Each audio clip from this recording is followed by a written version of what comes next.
नमस्कार, आप देख रहे हैं 7C हिमाचल आजकल और मैं हूं दीक्षा कोहली। खबरों की ओर रुख करने से पहले नजर डालते हैं अब तक की मुख्य सुर्खियों पर।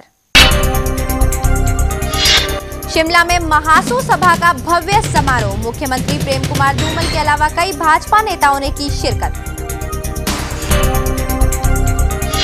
विधानसभा चुनाव में प्रत्याशियों के चयन को लेकर कांग्रेस पर्यवेक्षक चुनाव क्षेत्रों के दौरे पर। राजा पटेरिया ने शिमला की 5 विधानसभा क्षेत्रों का दौरा कर कार्यकर्ताओं से प्रत्याशियों के चयन की ली फीडबैक।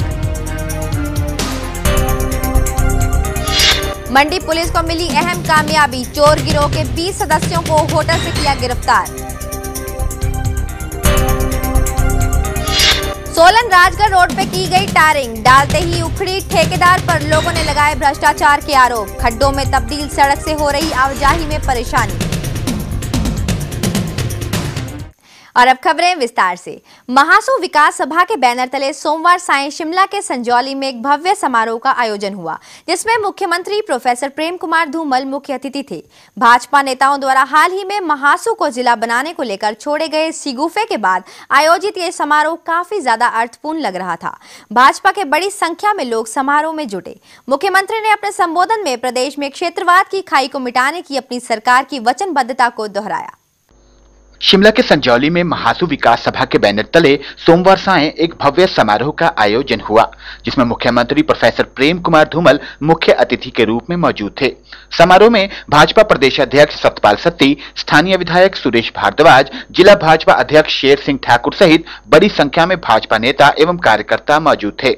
मुख्यमंत्री ने अपने संबोधन में लोगों को अपनी संस्कृति के संरक्षण पर बल दिया और प्रदेश में क्षेत्रवाद की खाई को मिटाने की अपनी सरकार की वचनबद्धता को दोहराया। एक समाज का अस्तित्व तभी बचता है जब वे अपने इतिहास और संस्कृति को नहीं भूलता। जो लोग संकुचित सोचते हैं उनको समझ आ जानी चाहिए, भारतीय जनता पार्टी शहर की पार्टी भी है, गांव की पार्टी भी है, हर क्षेत्र की पार्टी है। से किसी एक क्षेत्र से आप जोड़ के कह नहीं सकते। इस क्षेत्रवाद के जहर को, इस भेदभाव के जहर को जितना मिटा दें, निश्चित तौर पे जहां जिन ऊंचाइयों पे हिमाचल पहुंचा, इससे और ज्यादा ऊंचा जा सकता है। भाजपा के वरिष्ठ नेताओं की ओर से हाल ही में महासू को जिला बनाने को लेकर दिए गए बयान के तुरंत बाद महासू विकास सभा की ओर से आयोजित यह समारोह काफी अर्थपूर्ण लग रहा था।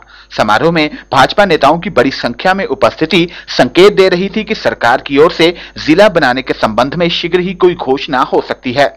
भाजपा के स्थानीय विधायक सुरेश भारद्वाज ने इस अवसर पर कहा कि मुख्यमंत्री प्रोफेसर प्रेम कुमार धूमल के नेतृत्व में सरकार ने विकास के नए आयाम स्थापित किए हैं। इसी कारण विभिन्न क्षेत्रों में उत्कृष्ट कार्य करने के लिए सरकार को राष्ट्रीय व अंतर्राष्ट्रीय स्तर पर 67 अवार्ड मिले हैं। विकास की गंगा जिस प्रकार से हिमाचल प्रदेश में बही है, उसमें जो 67 अवार्ड, 67 अवार्ड हिंदुस्तान की किसी भी दूसरी सरकार को नहीं मिले हैं, जो प्रोफेसर प्रेम कुमार धूमल को हिमाचल प्रदेश को विकास के शिखर पर ले जाने के लिए प्राप्त हुए हैं। सत्तारूढ़ भाजपा रविवार तक कांगड़ा व धर्मशाला में पार्टी कार्यकर्ताओं में व्यस्त थी, तो सोमवार को ये नेतागण शिमला में ऊपरी शिमला से जुड़े कार्यक्रम में पहुंच गए। इससे भाजपा की मंशा साफ झलकती है कि वह प्रदेश के हर क्षेत्र में अपनी सशक्त उपस्थिति दर्शाने के लिए कड़ी मेहनत कर रही है। ब्यूरो रिपोर्ट 7C हिमाचल आजकल शिमला। विधानसभा चुनाव में प्रत्याशियों के चयन को लेकर कांग्रेस के पर्यवेक्षक इन दिनों विभिन्न चुनाव क्षेत्रों का दौरा कर रहे हैं। इसी कड़ी में शिमला के कांग्रेस पर्यवेक्षक राजा पटेरिया ने जिला के 5 विधानसभा क्षेत्रों का दौरा किया। इस दौरान उन्होंने कार्यकर्ताओं से प्रत्याशियों के चयन को लेकर फीडबैक भी ली। वहीं दूसरी ओर मंगलवार को शिमला में कांग्रेस कार्यालय में भी टिकट के तलबगारों ने राजा पटेरिया से मुलाकात की। मंगलवार को कांग्रेस कार्यालय शिमला में टिकट के चाहने वालों की खूब भीड़ रही। कांग्रेस आलाकमान द्वारा शिमला जिला के लिए प्रत्याशियों के चयन को लेकर भेजे गए पर्यवेक्षक राजा पटेरिया जैसे ही कांग्रेस कार्यालय पहुंचे, वैसे ही शिमला शहरी, शिमला ग्रामीण, कसुम्पटी व चौपाल के कांग्रेस कार्यकर्ताओं का जमावड़ा लगना शुरू हो गया। इन विधानसभा क्षेत्रों में कांग्रेस कार्यकर्ताओं ने चुनाव पर्यवेक्षक राजा पटेरिया से मुलाकात की। कई कार्यकर्ताओं ने चुनाव पर्यवेक्षक के सामने प्रत्याशी बनाने के लिए दावेदारी भी पेश की। यदि कर्नाटक की न हो जाए तो कोई आश्चर्य की बात नहीं है। उनका इंटरव्यू आंकड़ा बोल रहा है। वहीं चुनाव पर्यवेक्षक राजा पटेरिया ने पत्रकारों से बातचीत में कहा कि उन्होंने ग्रामीण क्षेत्रों का दौरा किया है। प्रत्याशियों के चयन को लेकर वह जल्द अपनी रिपोर्ट आलाकमान को देंगे। उन्होंने कहा कि पार्टी के प्रति वफादारी व जीत की क्षमता रखना टिकट आवंटन का पैमाना होगा। उन्होंने कहा कि 9 अगस्त से भाजपा सरकार के खिलाफ कांग्रेस खास अभियान शुरू करेगी। 9 अगस्त से लगातार अंग्रेजों भारत छोड़ो वाले आंदोलन की तर्ज पर भाजपा शिमला छोड़ो, भाजपा हिमाचल छोड़ो का आंदोलन हम अपने कार्यक्षेत्र के अंतर्गत करेंगे और गांव के अंदर यूपीए की नीतियों का, केंद्र सरकार के बड़ी बड़ी उपलब्धियों का और कार्यकर्ताओं के आपसी संघर्ष का एक कार्यक्रम बड़े पैमाने पर चलाया जाएगा। अभी तो टिकट की प्रक्रिया शुरू हुई है, अभी प्रथम दौर शुरू हुआ है और प्रथम दौर में इतनी जल्दी कह देना उचित नहीं होगा कि टिकट को लेकर के क्या विवाद है, कौन लोग ठीक हैं कौन नहीं है। ये तो बहुत ज़्यादा फिल्ट्रेशन किया जाएगा। एक विधानसभा तक तीन जगह बार जाऊंगा। प्राथमिकता ये होगी कांग्रेस पार्टी के प्रति समर्पित, कांग्रेस पार्टी की रीतियों नीतियों में रुचि रखने वाला, जीतने वाला, सक्षम और सुयोग्य व्यक्तित्व को ही प्राथमिकता देते हुए कांग्रेस पार्टी अपना प्रत्याशी बनाएगी। बहरहाल कांग्रेस ने प्रत्याशियों के चयन की प्रक्रिया शुरू कर दी है। अगस्त महीने में प्रत्याशियों के चयन को लेकर पैनल तैयार करके आलाकमान को भेजा जाएगा। भूपेंद्र चौहान, 7C हिमाचल आजकल, शिमला। लोक निर्माण व राजस्व मंत्री गुलाब सिंह ठाकुर ने कहा है कि प्रदेश सरकार ने प्राकृतिक आपदा राहत के दायरे में ज्यादा से ज्यादा लोगों को लाने और राजस्व संबंधी कार्यों का सरलीकरण करने का उल्लेखनीय कार्य किया है। इस बात की जानकारी शिमला में खुद गुलाब सिंह ठाकुर ने दी। उन्होंने कहा कि सरकार की इस नीति के कारण लोगों को काफी ज्यादा लाभ मिल रहा है। लोक निर्माण एवं राजस्व मंत्री गुलाब सिंह ठाकुर ने शिमला में पत्रकारों को संबोधित करते हुए कहा कि प्रदेश सरकार ने अधिक से अधिक लोगों को प्राकृतिक आपदा राहत के दायरे में लाया है। उन्होंने कहा कि संबंधित अधिनियम में संशोधन कर अब ओलावृष्टि से नुकसान होने पर भी किसानों को राहत दी जा रही है।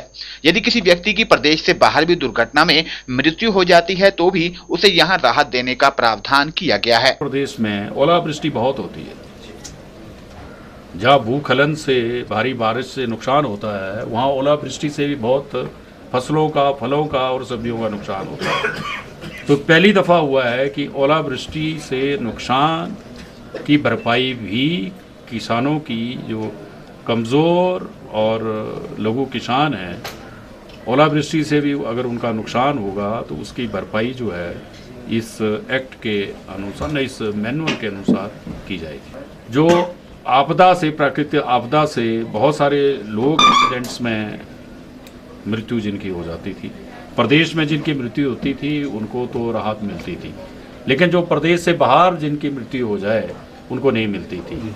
अब इस जो ये बनाया है नया मैनुअल, उसमें जो बाहर भी मृत्यु हो जाए या घायल हो जाए उसका प्रावधान भी इस नियम में कर दिया गया है। राहत मिलने वाली है वो केवल मात्र 1 लाख मिलती थी, अब उसे बढ़ा करके 1.5 लाख रुपया कर दिया गया है। गुलाब सिंह ठाकुर ने कहा कि सरकार ने राजस्व संबंधी कार्यों का भी सरलीकरण किया है। पटवारियों, तहसीलदारों व उपमंडल अधिकारियों को निर्देश दिए गए हैं कि लोगों के राजस्व संबंधी लंबित पड़े कार्यों का शीघ्र निपटारा किया जाए। रेवेन्यू जवाबदेह हो जनता के प्रति और आम जनता को राजस्व संबंधी जो मामले हैं उनका निपटारा शीघ्र हो, तत्काल हो। उसमें बहुत सारी अमेंडमेंट लाई हुई है, जैसे पार्टीशन के केसेस हैं, निशानदेही के केसेस हैं, म्यूटेशन के केसेस को निपटाने वाली बात है, उनको चरणबद्ध तरीके से सरलीकरण नियमों में किया गया है।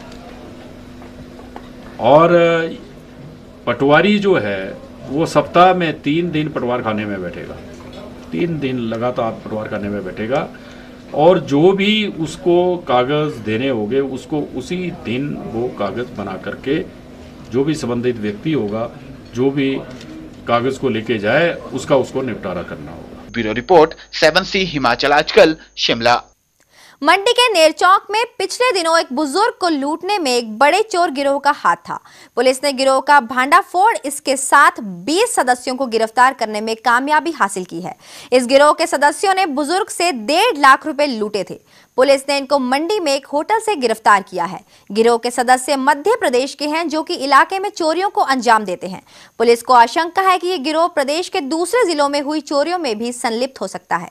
मंडी के नेरचौक में गत दिनों एक बुजुर्ग को लूटने में पुलिस ने चोर गिरोह का भंडाफोड़ किया है। पुलिस के मुताबिक बीती 7 जुलाई को नेरचौक के एक बुजुर्ग ने स्थानीय बैंक से 1,50,000 रुपए अपने बेटे के इलाज के लिए निकाले थे। बैंक से बाहर आते ही चोर गिरोह के सदस्यों ने बुजुर्ग का पीछा करना शुरू कर दिया और मौका पाते ही पैसों से भरा बैग छीन लिया। इसके बाद पुलिस ने बैंक के सीसीटीवी कैमरे की फुटेज से इन चोरों का सुराग मिला और मंडी के 2 होटलों में छापेमारी कर मध्य प्रदेश के 20 लोगों को गिरफ्तार किया है, जिनमें 16 महिलाएं शामिल हैं। इनके कब्जे से चोरी किए गए 2,80,000 रुपए भी बरामद किए गए हैं। पुलिस के मुताबिक यह लोग बैंक व एटीएम के आसपास रहते थे और मौका देखते ही चोरी को अंजाम देते थे। एक बुजुर्ग आदमी है हुकुमचंद, वो बैंक में गए और उन्होंने 1.5 लाख रुपए निकाले और उसके बाद जब वो बैग में डाल के उस पैसे को बाहर जा रहे थे, कुछ लोग और कुछ लेडीज और कुछ बच्चे किस्म के लोग थे और उन्होंने फिर ये बोला कि आपके कपड़े गंदे हो गए, तो उनका ध्यान डाइवर्ट करके फिर उनका ध्यान डाइवर्ट हुआ और फिर उन्होंने बैग अपना साइड में रखा और फिर ये वो बैग लेके फरार हो गए और उसमें 1.5 लाख रुपए था। तो इस पे चोरी की एफआईआर रजिस्टर हुई थी और पिछले 2 दिन से एक स्पेशल पुलिस टीम बनाई गई थी डीएसपी अभिमन्यु की लीडरशिप में। तो ये इन्होंने सीसीटीवी फुटेज की मदद से और दूसरे क्लूज़ की मदद से इन्होंने आज मंडी में ही होटल प्रताप पैलेस और होटल किंग सिटी से इस गैंग को गिरफ्त में लिया है। इसमें करीब 14-15 एडल्ट हैं और 2 लेडीज़ हैं और एक बच्चा भी है। पुलिस अब अन्य जिलों में हुई चोरियों की जानकारी जुटाकर यह पता लगाने की कोशिश कर रही है कि कहीं इन चोरियों में भी इनका हाथ तो नहीं है। ब्यूरो रिपोर्ट 7C हिमाचल आजकल, मंडी। प्रदेश में 2 नई तहसीलें और 3 उप तहसीलें बनेंगी। मुख्यमंत्री प्रेम कुमार धूमल की अध्यक्षता में हुई कैबिनेट बैठक में इनको मंजूरी दे दी गई है। बैठक में कई अन्य अहम फैसले भी लिए गए हैं। बिलासपुर के स्वारघाट में नया विकास खंड बनाने का भी बैठक में फैसला लिया गया। वहीं सरकार ने प्रदेश में रोगी कल्याण समिति और अनुबंध पर तैनात विशेषज्ञ चिकित्सकों को इंसेंटिव बढ़ाने और दुर्गम इलाकों में तैनात MBBS चिकित्सकों को भी इंसेंटिव देने का निर्णय लिया है। कैबिनेट की सोमवार देर शाम को हुई बैठक में हमीरपुर की टौनी देवी को तहसील बनाने और कांगड़ा के मुल्तान उप तहसील का दर्जा बढ़ाकर तहसील करने को मंजूरी दी गई। बैठक में मंडी में सरकाघाट के टिहरा, कांगड़ा के नगरोटा सूरियां और सूलन के दाड़ला घाट में उप तहसील खोलने का भी फैसला लिया गया। बिलासपुर के नैना देवी विधानसभा क्षेत्र के स्वारघाट में नया विकास खंड खोलने को भी मंजूरी दी गई। सरकार ने रोगी कल्याण समिति और अनुबंध पर तैनात विशेषज्ञ चिकित्सकों का इंसेंटिव भी बढ़ाया है। अब इनको तैनाती क्षेत्र की स्थिति के अनुसार 15,000 रुपए से लेकर 25,000 रुपए बतौर इंसेंटिव मिलेंगे, जबकि पहले यह राशि 5,000 रुपए से लेकर 15,000 रुपए थे। कठिन क्षेत्रों में तैनात MBBS चिकित्सकों को भी 10,000 रुपए से लेकर 15,000 रुपए तक का इंसेंटिव दिया जाएगा। कैबिनेट की बैठक में भवन एवं निर्माण कामगार कल्याण बोर्ड को जिला स्तर पर क्रियाशील बनाने के लिए 84 पदों को भरने का भी फैसला लिया है। ब्यूरो रिपोर्ट 7C हिमाचल आजकल, शिमला। 7C हिमाचल आजकल में खबरों का सिलसिला जारी है। फिलहाल वक्त हो चला है एक छोटे से ब्रेक का। आप बने रहिए 7C हिमाचल आजकल के साथ।